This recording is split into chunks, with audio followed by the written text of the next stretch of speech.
Welcome to All Things Flamingo podcast with the Flamingo Group and myself, Beth Reilly. Join us as we discuss all things to do with our community, real estate, and all things Flamingo. Welcome and tune in for a flocking good time.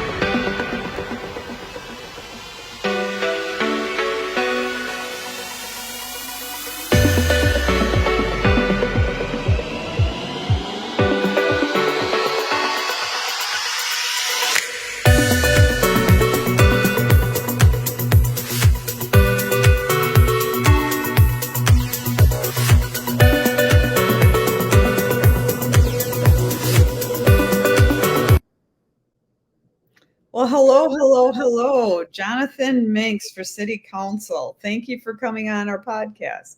Thanks for having me, Beth. It's pretty easy to talk about why you're doing this, since you are a lifelong Bloomington resident. Correct. I'm born and raised here in Bloomington. I've spent my whole life here. I grew up on the east side. Went to Indian Mounds Elementary School, went to Oak Grove Junior High, and I went to Kennedy High School after that. So after that, I joined the military and bought my house here in Bloomington, and I've been here ever since. And isn't your house over near? It's right across from Valley View Elementary School. Yeah, so that's what I thought. I have a house right across from Valley View Elementary School. So I've been here all my life. So I've seen a lot happen over the years here at Bloomington. And the changes. I like your T-shirts. I'm the one you vote for. Vote for my friend. Is that a lifelong friend? I'm assuming. Well, that's another thing too. So I've known Andy since high school. So I've known Andy for years and years and years, and I have a lot of support of my friends and family in the community still, and they're rooting for me. Yeah, absolutely. No, you're currently with the park. It's called the Parks, Arts, and Recreation Commission of Bloomington.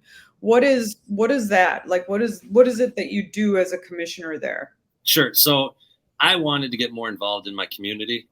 So I applied once before. I didn't get on, but I don't give up. So I tried again, and then I did make it this last year. So on the Park and Recs board, we make suggestions and we help provide recommendations to the council on certain projects. We've done some things within the board, gotten rid of some. There was an award that no one really knew what it was for, so we got rid of that. There's no reason to have awards for people that no one knows who the award's for. So, or even how to strive for it. Got it. I mean, let's cut the fat and get down to business. So we've done stuff like that. We were one of the projects that I was a strong in favor of was Smith Park. We could do a regular park there for the kids, or you could do kind of an obstacle course, ninja course. And that was, I pushed real hard on that. And I'm glad we're getting that, because the last time we went to one of those parks, we had to travel outside farther out of the metro here to get to one of those parks. So that's going to be a highlight for Bloomington moving forward. It's going to be a great park. Oh, good. Now, where is that going to be? So that's up at Smith Park. Okay. It's Bloomington. Just east of Portland, south of American Boulevard.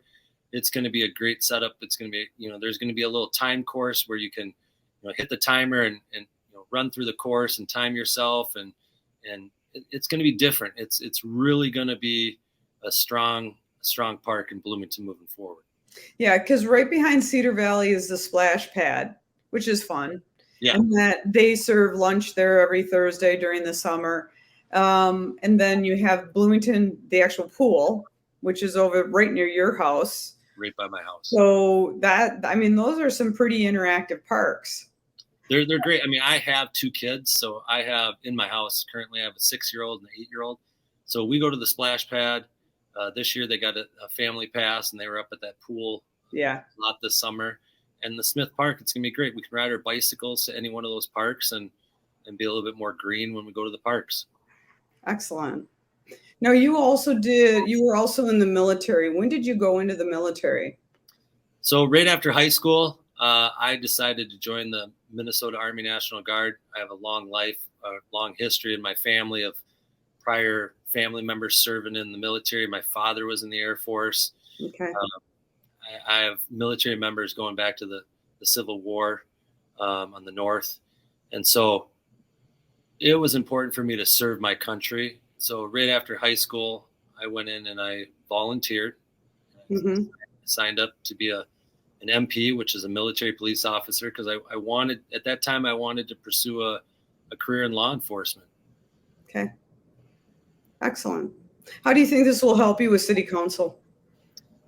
Well, I mean, when you serve, you're not doing it for yourself. You're doing it for your community. So I served my state and my country, and I learned a lot in the military of your personal surroundings and interpersonal communication. So you can read people's bodies language when you're talking to them. You can get a feel if they're engaged or if they're closed up.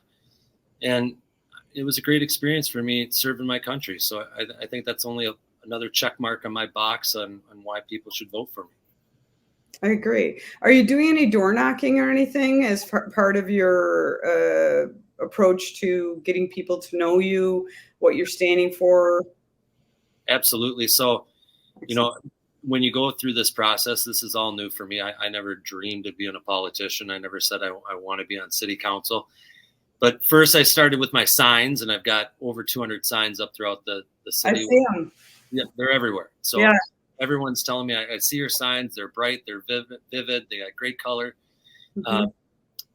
I just got my door hangers. I got 10,000 door hangers the other day. So I gave a few to one of my supporters. I'm going to give another one to a couple other supporters, and another batch. But I went out, you know, after afternoon, I went out door knocking in my immediate neighborhood, and it was funny. I walked up to one house, and a little bit older lady said, "Are you the Mink?" And I said, "Jonathan, how are you?" And she said, "We've seen your signs all over. It's, you know, I'm glad to meet you, and I hope you can really help change the city around." So we had a great conversation. People that are, you know, have a few minutes, I'm happy to talk to them. I don't want to impose on their time, but I'm out there myself, door knocking, putting door hangers up, and I'm, you know, when I go get gas, I'm passing out cards at the gas station. When I'm going to grocery shop, I'm saying hi to whoever's in line with me and giving a card out. And I think people appreciate that, that I'm trying as hard as I can to get to meet as many people as I can. It's actually, do you find it exhausting? Oh, yes. Yes. I mean, yeah, I've done it for years just as a realtor. And I mean, really, Bloomington's very nice. It's not like people are tough or difficult. It's just extremely people engaged. It is. I mean, I work a full-time job. I have 2 stores, so I bounce between both my stores. I'm a husband. I'm a father. I attend church, so I've got a lot going on. But I'm trying to hit all those points and make sure that I can still have a social life, a personal life, family life, a business life, and now a political career, hopefully. Yeah. Yeah, it's not like you're going to make a lot of money being on city council. No, I'm not doing it for that. Not going to happen. So what does it mean to be a city council at large? Could you give me a little bit of background on that? Sure. So in the city of Bloomington, you have 4 districts, 1, 2, 3, and 4. I would say that's probably your first point of contact for anybody in the city. If they have a question or they want to get a hold of someone in their local government, first they'd probably reach out to that district council person. Then you have 2 at-larges, which represent the whole city. Myself, I'm up against Samoa and Maxwell Collins in ranked choice voting election. And then the other at-large is Bruce Colton versus Jenna Carter. And then you have the mayor's race. So there's a lot going on in Bloomington this election, a lot of reasons to get out and vote. Mm-hmm. Wow, that's a lot. Yeah. So Mua, was he already on the city council, temporary or no? Well, he was appointed, hand selected by the city council to fill in the vacancy of Nathan Coulter, who went on to the House.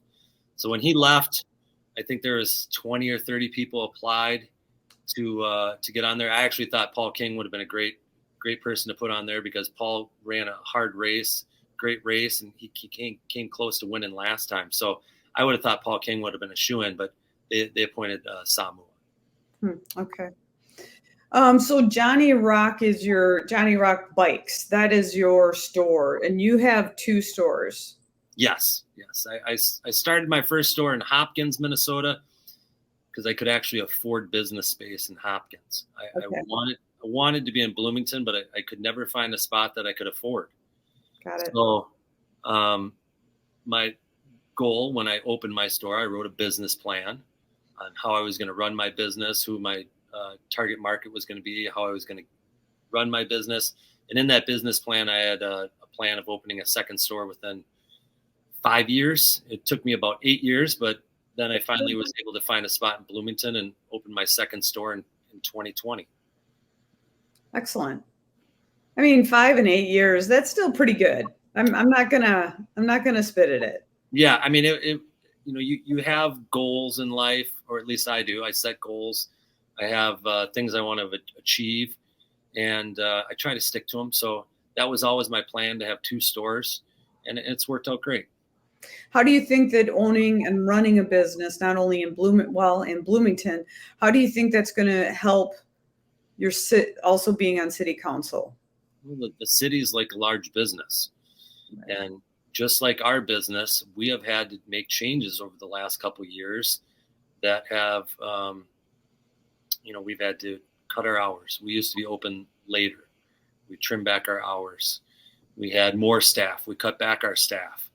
Our purchasing decisions, we've had to make different purchasing decisions based on product availability, shipping costs, and all those factors. Sometimes you're just not buying stuff because it's not the right time, and it's not the most cost-effective time to do that.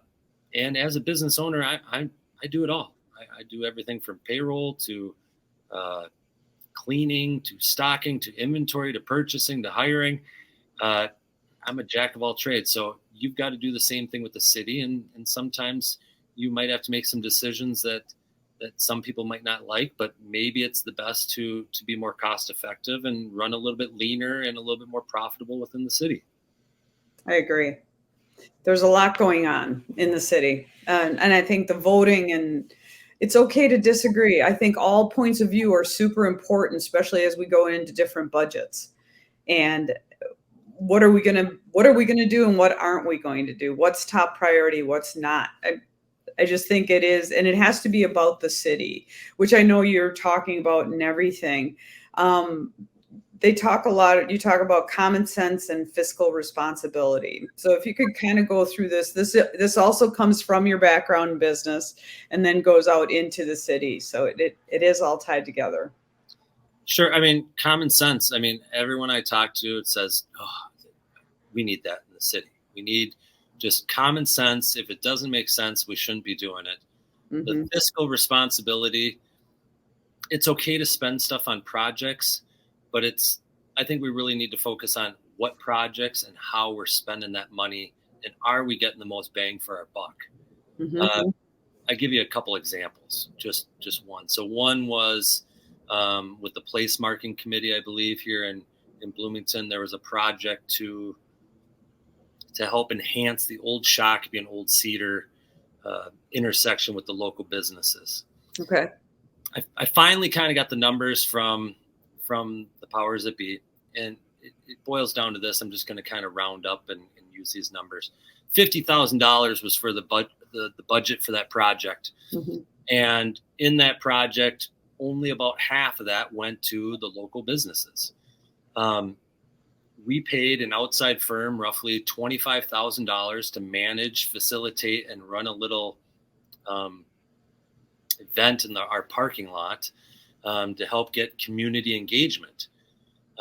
Throughout that process, I had to hound that company, chase that company, and I almost didn't get the funding for my project because they didn't do anything for 6 months. That could have easily been handled internally, in my opinion. I think that is, if that's one little example of how we're running our city, it can only be happening in more areas where we're not being very economical or thrifty, whatever term you want to use. to be more profitable and get the most bang for our buck. The other project, I just learned about this, I think it was published in the Star and Tribune, was regarding the city's sales tax proposal.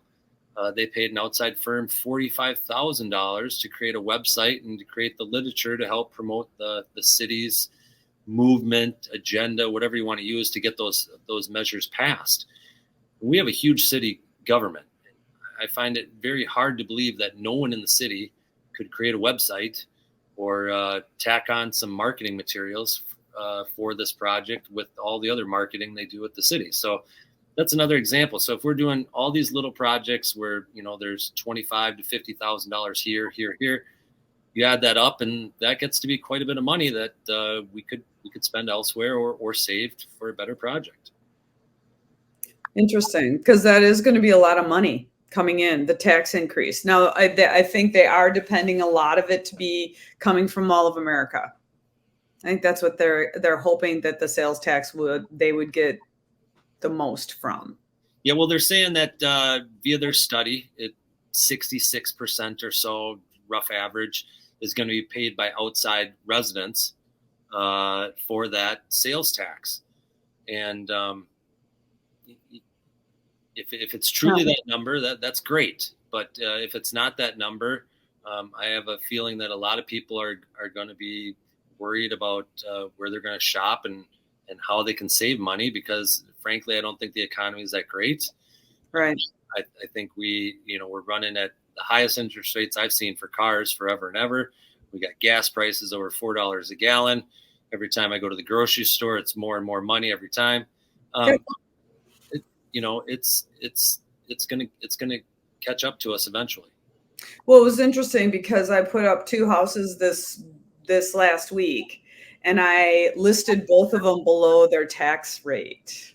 So you know how you always have your tax amount, and that people are paying for, let's say, a house for $425. Well, I listed below $425. Sure. So it's interesting, and not only is it $425 this year, but next year it goes to $450. $25,000 in a year. So I think that what's happening is that bucket of money that we would put down on real estate is just being chewed up with inflation. Absolutely. I mean, I think I saw someone was talking about, the 10% of the wealth here or there. I looked up a statistic in 2020. The average median income in Bloomington was right around $78,000, I believe. Okay. That isn't families making the most of it. I mean, that's not the top 10% of wealth in Bloomington at $78,000 per family. So I think Bloomington's a very modest city. I think there are some great breadwinners in this city, but I think we need to watch our spending and make the most of it for our residents and our community. Yeah, what can we afford and what can't we? Absolutely. As a city. So when you're going to support the police departments, the fire departments, this supports a senior center, supports reopening the DMV. What's that about? So Bloomington used to have their own DMV, which it was pretty old school. Nothing glitzy and glamorous like the one that's at Southdale. I heard they lost a little bit of money. I'm not sure if it was every month, $4,000 or whatever it was, but maybe that comes down to an operational issue more than an actual facility issue. But we're one of the largest cities in the state, and we don't have a DMV. Right. Fourth largest. We're the fourth largest city in the state. Largest city in the state, and we don't have a DMV. So you've got to go to either Southdale or somewhere else. Well, that's revenue the city could be bringing in. So we gave that up. I think it'd be great to bring that back and be able to run it profitable and have it be for the residents and all the businesses too. All the car dealerships now, they can't do their DMV process through Bloomington. They've got to go somewhere else now. Okay. Now, another one of the things is supports accountability. Accountability is just it's a word that seems to be thrown around a lot. Do you have any plans around that word that it's like, okay, I would like to have a meeting, a part of the city council meeting is about whatever. How would accountability be played into your role and then also really the city council's role?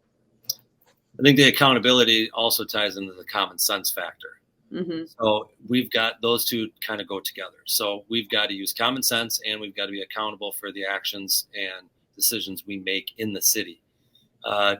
There's a lot of finger pointing in businesses and in the city. We need to stop doing that, and we need to take that was on me. That was my decision. That was our group that did that. We can't pass the buck. Sometimes there's going to be good decisions, sometimes there's going to be bad decisions, but we've got to stick to owning our decisions and owning those mistakes, and not just rolling it off like, well, that was whatever, or that didn't really matter. We just have to be accountable, and we have to make sure that we're making the best decisions for the city. Do you think that open forums would also help with accountability? I think so. I think that is part of I'll use the word, the democracy of our local government. In the League of Women Voters, we did I'm going to call it a town hall meeting the other day. The Mayor Bussey said that, people are frightened and they don't like getting up there with the microphone. Well, that's every city out there is doing that open forum. That's your chance to let your voice be heard. Whether it's, I don't think people are afraid to go up there and talk about what they need to, what they want to hear or what they want to voice. If I'm on the council, I need to be able to hear the people of Bloomington. Now, I don't want to go to a listening session like they have now and go to a meeting before the council in order to have you talk, and then it doesn't get addressed or it's not a televised or whatever. There was an old video, comedic sketch or movie that I saw in corporate America. It was by John Cleese called Meetings, Bloody Meetings, where you'd have a meeting about a meeting about a meeting to go to a meeting. Right. We're doing the same thing. Keep it at the city council. Give the residents a chance to stand up, have their 2 minutes or 5 minutes. It's videotaped. It's audio. You're able to be more transparent because you can see it. I think we need to go back to some of those core fundamentals and not have a meeting beforehand where it might just die off in that meeting and it doesn't get, I don't know how many people are going to tune into just a listening session where they can just hear something. People are visual nowadays. People like to see what's going on. Videos are what get the most attention, not just listening to a blank screen. We got to bring back those open forums. Right. And also, where did we get that information that people don't want to talk or they're too afraid of a microphone? I mean, let's face it, our whole young generation gets up they're in front of their phones all the time. Yeah, no, we're not. We are not afraid to get up in front of people. I didn't like that answer. I mean, it's about giving the people the right to come to city council and to be heard. And if you need help and a friend to help you with your presentation, then you bring a friend. Yeah. But I think that's the vital part of our local government is to be heard. And so I think that's, call transparency, whatever you want to call that. I think that's a huge key. It's a very small part, but that part makes the whole wheel go round. Yeah, I find it condescending because I'm part of the general public. And when people are feeling strongly about something, they will get up and speak. And that's been a wonderful part of democracy in the United States. So absolutely, I'm going to say my opinion. That's my opinion. You're the politician, so just keep me in gear here. Some of the other common sense areas is you would support keeping Highland Golf Course and support green spaces, advocate for better schools, and supports bringing back open forums at City Council, which we just talked about. Supports keeping Highland Green Golf Course. So you'd want to keep it still how it is right now and then keep the rest of green space, because that's a big issue. I live in that neighborhood. So that's one of those things that it just keeps coming up. Yeah, I mean, so you have, I think Three Rivers Park took over managing, Right. operating that golf course, and I think that's been successful. I think they've done well doing that. Yeah. The problem is, if we get rid of those green spaces, what are we going to put in its place? High-rise apartment buildings? I don't think that's the answer. Bloomington is very fortunate. I can't remember the exact total or number of our parks, but we have a lot of parks. That's one of the things that's attractive for Bloomington residents, and hopefully to bring families to Bloomington, is all the green natural spaces with all our parks, and even down along the river bottoms. I mean, I go hiking with my kids and my wife down along the river bottoms, and we can see deer and all kinds of animals, and it's a great experience. So I don't think we need to get rid of those green spaces. I think Highland is another great feature of Bloomington. We have Highland Golf Course, we have Dwan Golf Course. Dwan Golf Course records record numbers every year. They're one of the top rounds played per day in the state of Minnesota. Those are great amenities for the city. I don't want to get rid of any of those, because once we get rid of those green spaces, we'll never get them back. And that's kind of ties into this next sales tax question with Moyer Park and with what's going on with Moyer. So, and what if you could fill everybody in? What's going on with Moyer Park, and how does that affect the sales tax? Sure. So on the Bloomington ballot this year, there's going to be 3 sales tax questions. It's 0.5% for each project. One is Creekside, and we can talk about that in a little bit. The other one is Big Ice Garden. We can talk about that as well. And then there's the 9 Mile corridor. So I've grown up in Bloomington. I've been in 9 Mile, Moyer Park area my whole life. We've done all kinds of stuff down there.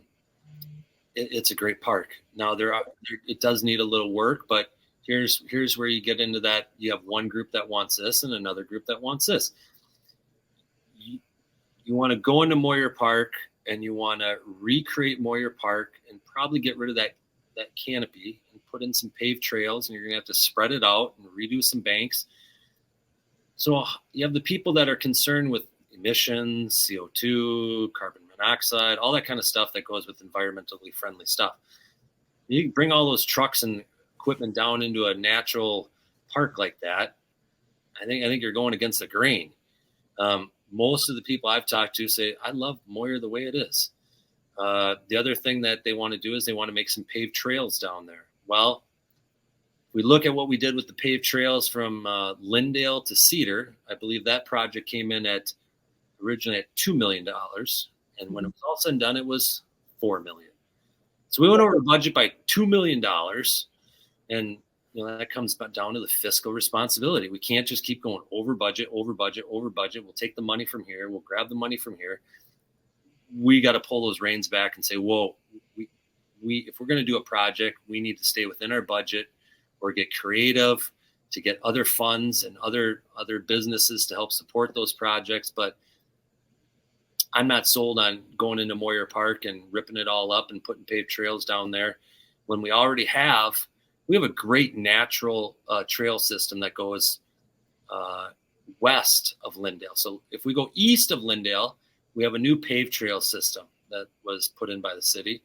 If we go west, nobody talks about this. There's a great natural trail system for cyclists down there, and it's all maintained and managed by volunteers. Nice. Mork, Minnesota Off-Road Cyclists, maintains that trail and does all that work down there for free. Mm-hmm. We don't give that group credit enough for that trail system, and that is a destination for cyclists all across the Midwest to come down there and ride the river bottom. So yeah, it's great. They want to make 9 Mile connect to that with a paved trail system. I'm not sold on it. So I'd like to keep it the way it is and do the repairs and the forestation projects that we need to do and the park shelters that we need to do. But I don't think we need to put paved trails in there going down to the river. And hopefully I'm not going down some path, but $37.2 million for Big or Bloomington Ice Garden. Is that a revenue producing location? So since I'm on the park board, all 3 of these projects actually come under the park board. Okay. So it's been interesting learning about it and hearing about it and all that kind of stuff. So when I was a kid, I skated at Big when I was a kid growing up. I Yeah. skated there for when I played Kennedy hockey, and I skated there when I played BA hockey. Big has some ice issues where they have some Freon that's no longer available, or whatever refrigerant process they're using is not the most cost-effective product they can use. So they need to redo it. Okay.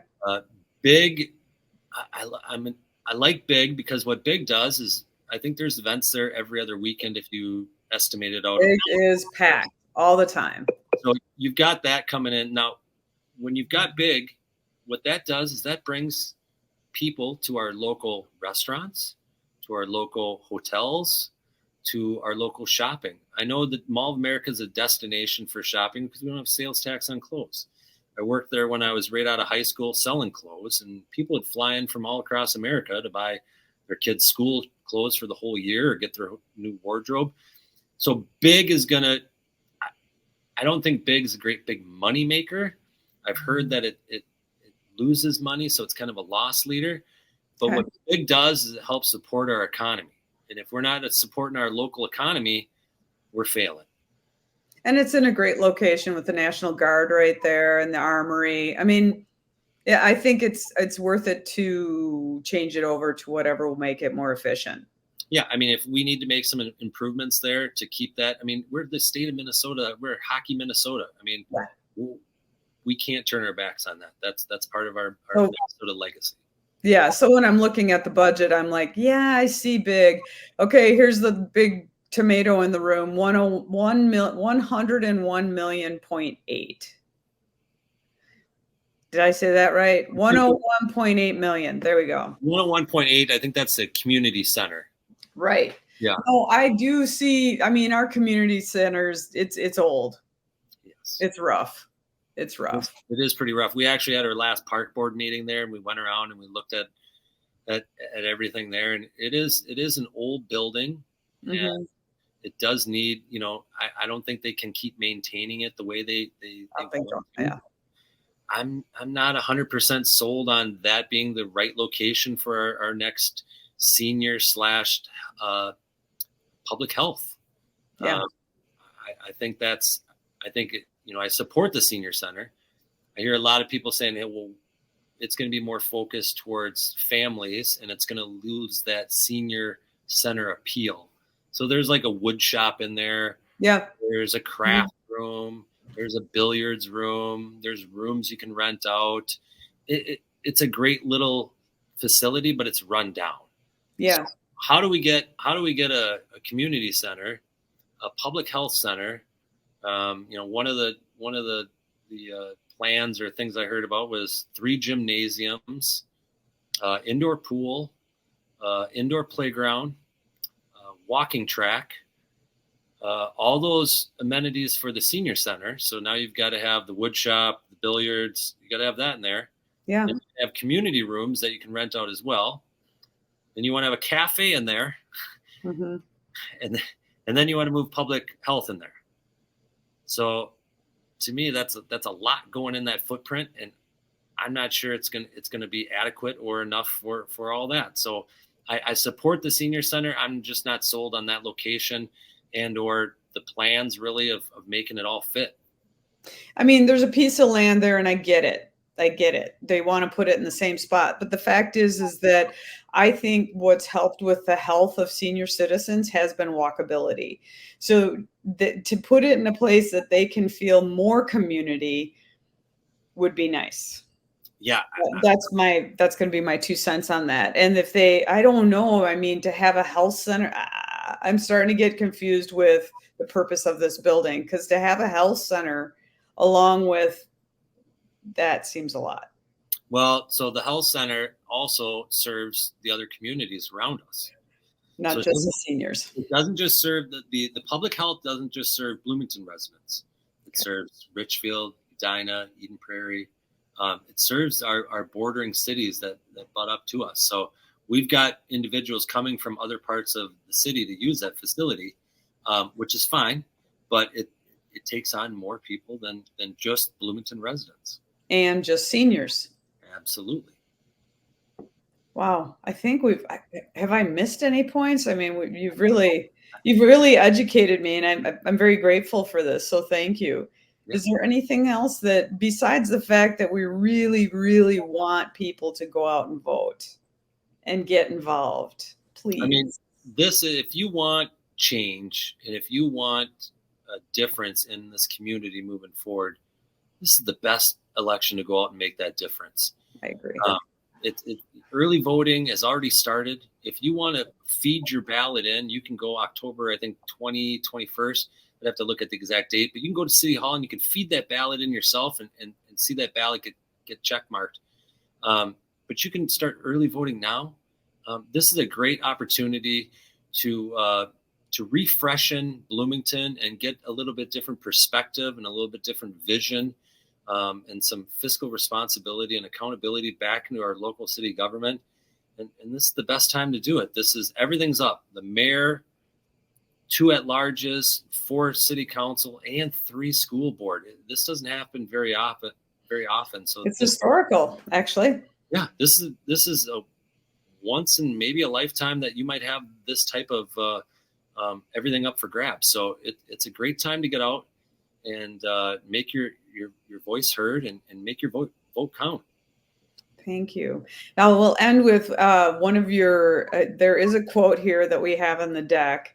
And if you could read the quote and then just let us, before we move on to the end, just tell us a little bit about this. Sure. We don't have to be like Minneapolis and St. Paul. We don't have to do everything they do in Bloomington. It's okay to be different, and that's okay. So, Minneapolis and St. Paul set a lot of policies and precedents for how things are run in the state.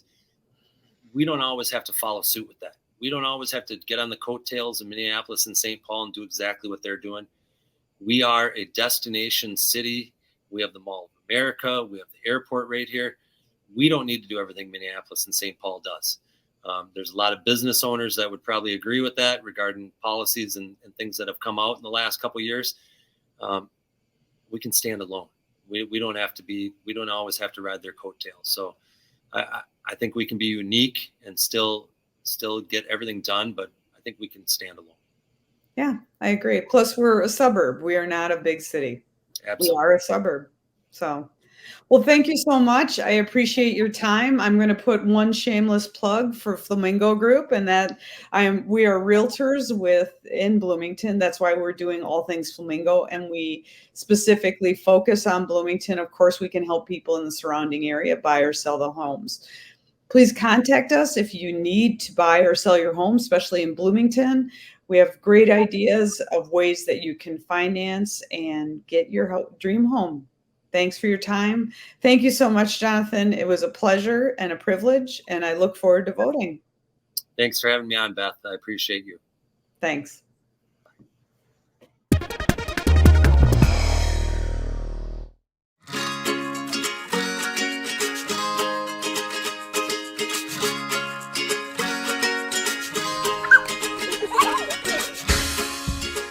So we organize it every year this is our 4th year, I think, doing it.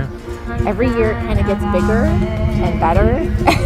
And so we're just so happy to put it on for our neighbors. We love our neighbors so much. And we always have a great time, and it's a great way to build community and get more people involved and say, hey, what's going on over there? And it helps the kids to get to know each other. Getting together with the neighbors. It's all about the neighbors. Yeah. So we get a chance to meet each other and know each other well. Yeah. Yeah, help each other out, be involved. And it's nice this year because we have a couple new neighbors. And so it's wonderful to meet them and make them feel welcome. Right. The shy neighbors will often come after a few years too. Yeah. And that's always I think it's really good to meet them too and get to know everybody. We plan probably 3 months in advance. And we just think of creative games, ways to get to know each other. We always do a food sharing thing. But SWAT team was in. That was very cool. That was fun. I didn't even ever think about the SWAT team in Bloomington, so that was very cool. Yeah, all the adults were passing around the stuff. I think the adults liked it more than the kids. I know. We usually have some sort of fire truck or police, or one year we had SWAT team come, and that was exciting. So it's really just fun for the whole neighborhood.